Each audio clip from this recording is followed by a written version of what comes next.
Hi, Fred. Welcome to the Hidden Why podcast. Great to have you here today. Thank you, Lee. I'm very excited to talk to everyone in your country. Yes, well, in my country, but across the world as well. We've got plenty of listeners over there in the United States. Whereabouts are you from, Fred? I am in Los Angeles. Los Angeles. There you go. So I'm sure we've got plenty of listeners in your section there as well. Mate, welcome to the show. It's great to have you here. You've got a fantastic new book out, Superbold, from underconfident to charismatic in 90 days. 90 days is always a time frame, isn't there, for us to transform? It helps to let people know that how much time it's going to take to achieve the result. So a lot of thought went into the title, and it can be done. You can radically change your confidence and boldness level in 90 days if you do the exercises in the book diligently. Okay. Yeah. So the book's full of obviously the information and the research and the ideas plus the activities to get into that. And I think looking at your bookshelf behind you, there are a lot of personal development books are very much like that. You know, they give you the idea, the research behind the idea, and then the practical tools to make sure you can actually implement that. And I don't know about you, Fred, but I find that myself and a lot of people, I think, read books, but then we put it down and then it sort of just disappears. We don't actually put it into practice. Maybe just because we're so cluttered with, practices these days and time poor and all that sort of stuff. What are your thoughts? I think that happens. It certainly happens to me. I think it happens to a lot of people. And I really emphasize that with my book, is that this is a book about doing something, not about just getting some ideas. The ideas will certainly help, because a lot of the beginning of the book is to talk about social skills and your mindset that moves you in the direction of boldness. But then if you really want to develop it, you have to do stuff. Just like if you want to learn guitar, you can read all the books you want about guitar, but when you pick that up, you're not going to sound that good. So you're going to have to play the guitar, and your fingers are going to have to get calloused, and you're going to have to learn some chords and rhythm and things like that by playing. And this is about playing in your discomfort zone to build your boldness muscles. Yes, I love it. And your background, mate. I mean, you've sort of suggested that you were shy originally, weren't super bold in any stretch of the imagination. Is that why you've written this book? It very much is, because I grew up as a very shy, underconfident person. I couldn't ask a girl on a date. I couldn't ask a girl to dance. I couldn't even make a cold call when somebody gave me the opportunity in a business to try doing that. I couldn't dial the phone one time. I had all of this hesitation and reluctance and fear of rejection and all of this stuff. And it really frustrated me, because I kept missing opportunities of every kind. And the few times I was bold, I don't know how I summoned it, but all sorts of stuff would blossom from it. And I would watch bold people and I would say, why are they like this? Are they born this way? What makes them not experience rejection the way I do and not hesitate? And I eventually figured out ways of getting myself to be comfortable being uncomfortable and developing this ever increasing confidence. But it took me way too long. Yeah. So how long? What are you talking? Years. Decades. I would comfortably say that I really got to a point where, now I can walk on a stage with 5,000 people and I'm excited to be out there, and I can be entertaining and goofy and try all sorts of stuff, and things can go wrong and nothing bothers me. I'm just enjoying it. I'm not nervous at all. I'm energized by the whole thing. And I can meet anyone. I can walk up to any person. Doesn't matter how famous or how successful. I could just walk up and have a normal conversation with them.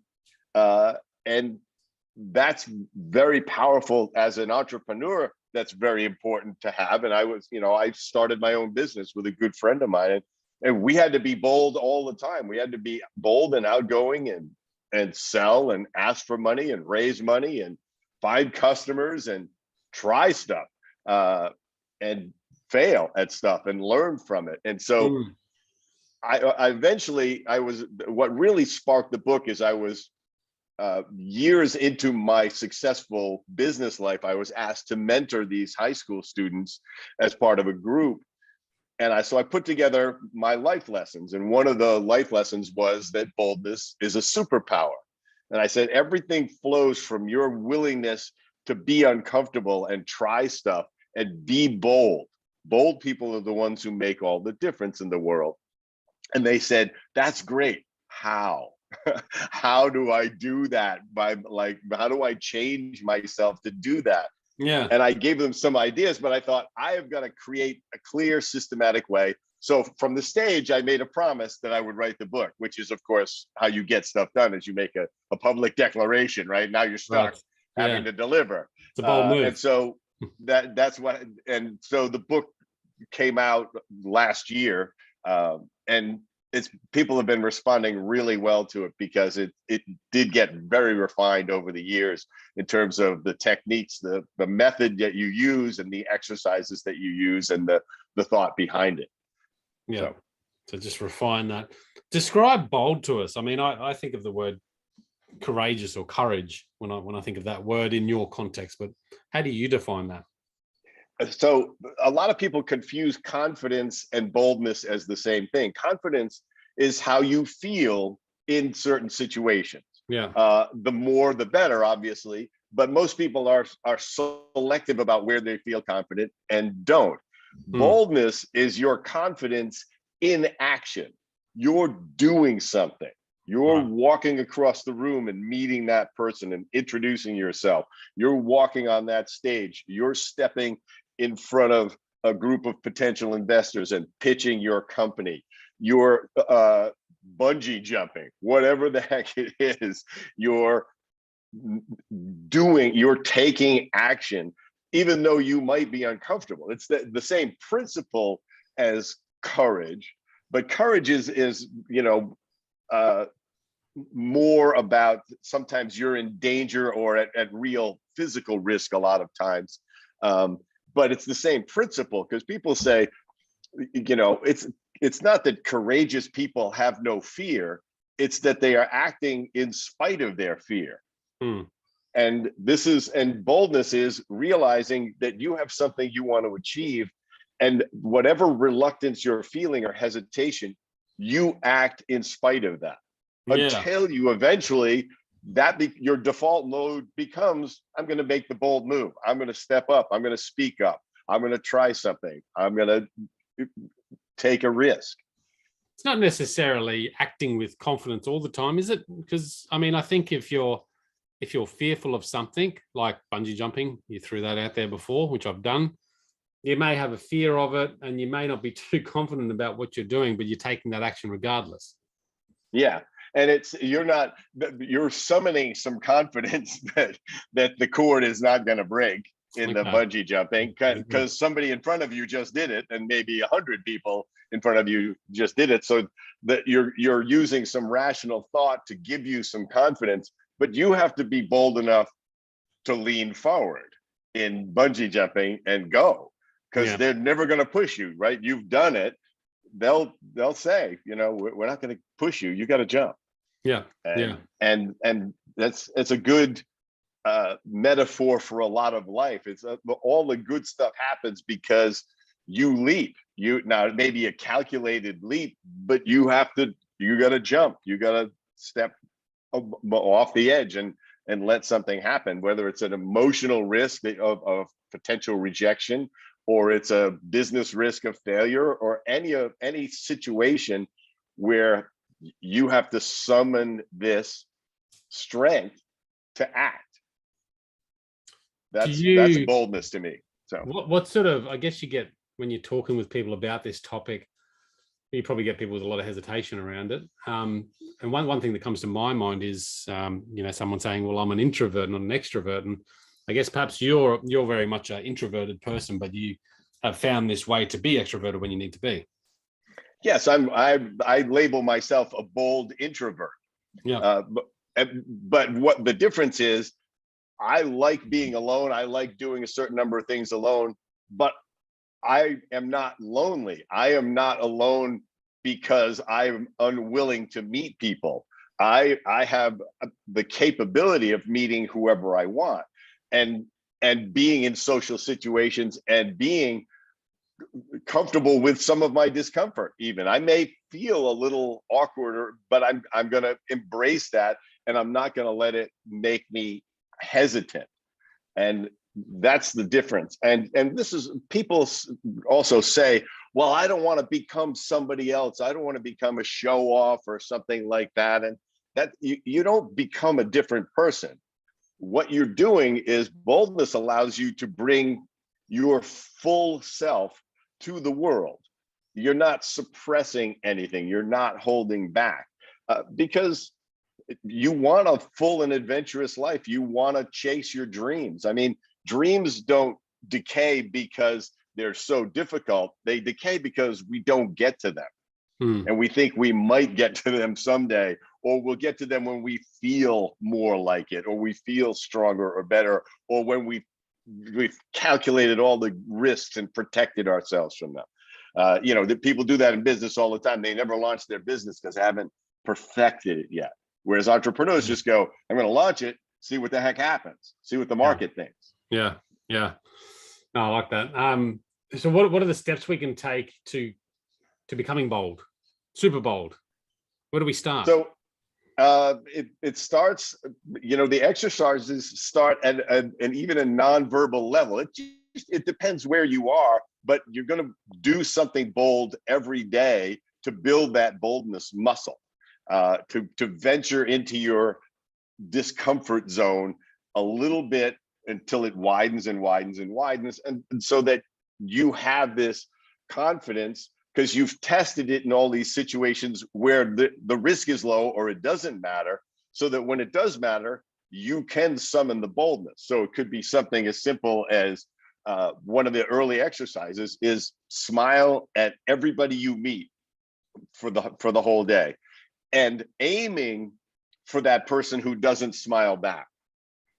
And then consciously not taking it on as a personal rejection or an affront, or saying what's wrong with me, or why am I not worthy of being smiled back at. You just let it go, because you have no idea. It's so important to have that realization that you have no idea what other people's headspace is, what their day is like. It could be the worst day of their life. They could have just gotten fired and divorced at the same day, and so why they're not smiling back doesn't have to have anything to do with you. And this is what bold people know. It's like, don't take on the opinions and judgments of strangers. Have a very limited list of people whose opinions really matter to you and matter in certain situations. The rest of us are going, oh, people are going to laugh at me. And I always say to them, what people? Do you know these people? Do they know you? If they think you're an idiot or a buffoon or funny looking or anything like that, does that make you that? Or is it just a random uninformed opinion? Why would you take it on? So it's a big shift in doing it. And so a simple exercise like that starts to build this muscle. And then you're going to step it up. You're going to be in a coffee line, and you're going to introduce yourself to someone in front of you, and you're going to say, well, what do I say? How about complimenting them? How many people dislike being complimented? So you're going to just say, wow, I really love that suit, or that beard looks great on you, or my girlfriend would love that handbag. I'd love to know where you got it. Anything like that. Or you're just, your purple hair looks amazing. I even pick out things that I think are strange and weird that I would have a judgment about. And then in my mind, I've got some negative thing going on, and I force myself to turn it into a compliment, because I'm wrong 90% of the time in my judgment. So why be attached to it? So I forced myself to say, wow, your hair looks amazing, even though in my mind it looks bizarre, right? Or that that nose ring looks like something a bull would have, right? Not a human. And I'll say, that nose ring looks great on you. I can't pull it off, but it works for you. Yeah. So those And practices are really just to, again, put you in that zone of uncomfortableness where you otherwise wouldn't put yourself comfortably. yeah, and realize that if you have no agenda, it's really easy to connect with people. Yeah, yeah. How do you And know, that's like, what's a signal for someone of when to be bold and when not to be bold? I mean, I guess, you know, I like the idea of those practices, like standing in the line and giving someone a compliment. For me, I'd be standing there going, you know, I could do this if I wanted that practice to become bold, but ordinarily I wouldn't want to do it. You know, not that I wouldn't want to do it, I just wouldn't do it. yeah. So I guess there's times where you can put it into practice, but what about other times, like real life scenarios? Not about practicing to become bold, but knowing when to be bold. It's getting, you have to get tuned into what you actually want. Yeah. And if you, what you want is to be able to meet anyone, then you have to practice meeting people when the stakes are low, so that when you see that actor, that athlete, that business person that you want to meet, you're already in the habit of comfortably walking up to them and saying something and having a normal human interaction. And I see people do this. You know, I live in Hollywood essentially, and so we see actors in places all the time, and I watch people just, they rush up to them and ask to take a picture with them or something. Can we take a selfie with you? Instead of, and a lot of times they can't remember their name. They call them their actor name or whatever, the show they were in, which is not appealing to the person unless they're barely known. I mean, if you see Will Smith, you need to go up and say something appreciative to him that is not just, oh, can I take a picture with my friends that are going to love it? It's a selfie is this perfect example of pretending we know somebody. Yeah. Right. Or that they were actually interested in us, because of course they're going to smile if they do it. Instead, you could say, I really love that new series that you're doing on traveling around the earth in exotic places. And he'll say, really? Because I'm really enjoying doing that. That was such a labor of love for me. I didn't make a penny on it, but it was so interesting to do. And my kids are the ones that urged me. All of a sudden, you're having a human interaction with them because you said something personal and appreciative, rather than trying to get something. Mm. And that happens in every situation. But when you're not bold, the only time I'm not bold is when I think it's going to be intrusive. When I think somebody's going to be interfered with or imposed upon or interrupted, those aren't times when you want to be bold. You have to have the sense of propriety also, but make sure it's not just some excuse you're telling yourself not to talk to somebody. And I've been in many situations where you would think that person wouldn't talk to you, and if you approach them in the right way, they're happy to talk to you, and you're happy that you talked to them because you had a real human connection with them. And as long as you remember that everyone is just a human being, you take yourself off of this imbalanced level and learn to communicate with them. I've had conversations with billionaires that I've been in the room where I was the poorest, least successful person in the room by a lot. And I could still walk up and talk to everybody because they were just people. They just did better than me in life, a lot better than me. And they like being treated like a regular person. Yeah. And I guess that's where people will fall down when they're not really appreciating things for their true value and not being authentic. It sounds like, there's a fine line between, being bold and putting some of these practices into place, but maybe doing it without that authenticity piece, and I think that'll maybe have a reverse effect. Yeah, and I always remind people, this is not about boldness with a total lack of integrity. This is not about manipulating people or getting over on people. This is about having a full and satisfying life, because you are connecting with people and you're achieving your dreams, and hopefully everybody's benefiting from that. I mean, there are definitely bold people who do damage with what they do. That's not what I'm trying to teach people to do. I'm trying to teach people to understand that they can act with full integrity and be very bold in their life, and draw people to them, but also discover things that they never would have imagined coming to them, just because they opened themselves up to the possibility. What's some of the success stories you've seen out there with people that you've worked with to transform them? I particularly like to watch young people do this, and a good example was my cousin's daughter was very hesitant to meet. We were at this restaurant in a hotel, and the chef had come out, and to talk to a couple of the people in the group, and she was just starting to go to pastry school at this college, and I said, her name's Hope. I said, Hope, you need to meet the chef. And she was like, no, I couldn't. And I said, okay, let's talk about what you're telling yourself here. Oh, well, he's not going to be interested in me. Really? You're sure of that? So how do you prepare yourself?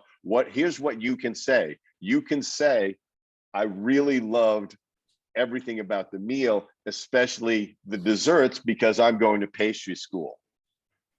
So you've opened up. I said, you've prepared yourself for what you're going to say. And I said, and he's not going to say, get away from me, get out of my face, I don't care. He's not going to say any of these things that you think he's going to say that's keeping you from walking up to him. And so what happens is, she says, I said, I'll be standing right next to you. You're just going to say that. Yeah. And so she says that, and he says, really? Would you like to come into the kitchen and see how we designed all these desserts? Because there's a lot of detail that goes into it. And so she gets a tour of the kitchen. Now, she could have said, oh, no, right? Because that's what shy people do. It's like, no, I don't need that. They made a little advance, and they take the little victory and run. Instead, she went to the kitchen. Now, what could happen from that? And that's kind of what I reinforced later when I talked to her. So I said, you see what happened when all you did was pay him a compliment with nothing. You didn't ask for anything. You were not interested in the outcome. You were offering appreciation. And he responded to that by offering something. Before he was done, he said, if you want to intern here during the summers, we always need a lot of help because there's so much work in making these desserts. I would love, let's talk about that when you finish your first year of school. Yeah. So that's a huge thing. And what I would have done at her, I was watching her and I was going, she's me at this age. She's afraid to speak up. She's told herself all these horrible things that are going to happen that couldn't possibly happen. And I didn't shove her. I led her. I loaded her lips with what she was going to say. And I said, and watch what happens. And I said, and we could just walk away after you say that. He may just say thank you and you walk away, but you'll at least have offered something. But what she discovered, and this was like the beginning of the awakening for her of boldness, is like, look what happens when you step up. Of course you're uncomfortable, but you knew what you were going to say and you said it without any further agenda. And it was just an expression of appreciation. And look what happened. Yeah. And burn that in. After I talked to her after, I said, think about that. Yeah. That there's a life lesson in this about stepping up, about speaking up, about not letting your fears keep you from pursuing something interesting, fun, sometimes important, sometimes critical. You gotta be able to summon it when it's important.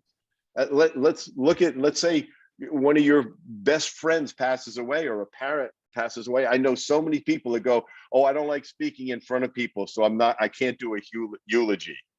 And I say, you're never going to get, this is a one-shot deal. It's not a performance. You're going to want to have gotten up and said something, even if it's 2 words about this friend, about this parent. And so you're going to want to be able to summon that. And I know it because I didn't get to eulogize my father, but I got to eulogize my mother because I had become somebody who could step up and do it, and say what needs to be said. Yeah. It's often that the lead up until the event that, causes so much anxiety and fear and stress. But once you're actually there, it's never as bad as what you thought it was. No, we have an incredible ability to come up with the worst case scenarios or even pure fictional possibilities. But we're terrible at calculating the odds of them happening. We think it's like 90% chance that it's going to go bad. Bold people know that it's like a less than 1% chance. And if it goes bad, they find a way to make it not so bad, or hey, it bounces off them and they move on. They go, oh, wow, that was a mistake. I won't make that one again. I'll learn from that, or I'll learn to put it a different way, or I'll learn to read people better, or whatever. That's right. They don't have to go slit their wrists over the whole thing. They just go, oh yeah, that didn't go exactly right. And they don't have to tell themselves they're not worthy and that they should never talk to people again or something crazy like that. Yeah. And I know the flip side of not doing it, the regret there that comes from not doing it, not doing something that you really wanted to do, and your fear got in the way from, you doing it. You do live with that sort of regret. Yeah. And that's what I tell people is like, if you want to decide to become bold, what drives it is mind the regrets in your life, the missed opportunities, the what could have, what should you have done, what could have happened. Look hard at those and say, do you want to keep doing that? Because the only way out is to develop the ability to speak up, to say, yes, I'm uncomfortable. Yes, this could go wrong. I could even be embarrassed, but I don't have to decide to take on that much embarrassment. I can still try it. And then you do it enough and you realize you're wrong about all of these things that, what I call Dr. No, who is in your head all the time telling you terrible things, is wrong. And you just have to hear it and go, yes, thank you, I'm not listening. And then you act. Coming up with that consciousness of it all. Do you, so 90 days, any particular reason why we've got 90 days? It's just the activities will take that time? It's because there's a lot of science between developing habits and a lot of neuroscience in terms of how we can reprogram ourselves. And over the course of 90 days, you can create entire neural pathways. And that's what happens if you act boldly every day. That's one of the basic principles of the book, is to do some bold actions every single day. So that your brain is going, I guess this is who we are, is we are going to act boldly. And you're going to create wide neural pathways until your default mode is actually boldness, not hesitance, not underconfidence, because those neural pathways of underconfidence and hesitance and fear of rejection and all those things, they will atrophy because you're ignoring them and you're using a neural pathway, an action that has a reward loop. Once you start doing all of these things, when you compliment a stranger, there's a reward loop in that. There's a very basic neurological thing that's happening with you on a chemical level. And you repeat that, and over the course of 60 to 90 days, you transform yourselves until it's a habit to just act boldly. You say, oh, I'm going to talk to people. I always use the example of I always talk to people in elevators now, and because. But my experience, and I have to check this because I'm finally talking to somebody in Australia. In my experience in Australia, people talk to each other in the elevator. but in the rest of the world, people don't talk to each other. They all just stand there like it's a prison sentence, and we don't make no eye contact and stuff like that. My experience of Australia was people all talk to each other in the elevator. Is that actually true, or is it just my impression? Oh, I don't really get on too many elevators myself, but have been there, and I guess I get what you're saying. Like, yeah, I mean, people aren't shy of talking on there, but just depends on the crowd and who's there, and whether you're alone or with a friend and all that sort of stuff too, I think, Yeah. I also remember when I got in a taxi in Sydney, and I got in the back seat, which is what you would do in the US. And the driver looked at me like, what the heck are you doing? Like I was supposed to sit in the front seat with him.